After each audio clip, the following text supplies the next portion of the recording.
We are looking at how to pronounce the name of this town in France, famous for its tapestry in particular. So we're going to be looking at how to say more interesting French names as well, related French names, so make sure to stay tuned and consider subscribing for more learning.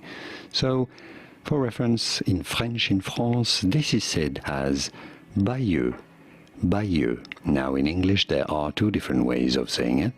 In British English this is said as Bayeux, Bayeux. Pretty straightforward, Bayeux.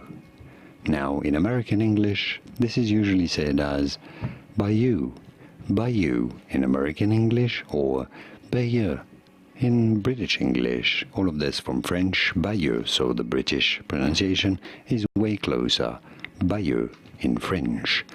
Here are more videos on how to pronounce more interesting names and words from France whose pronunciations aren't always obvious. I'll see you there to learn more.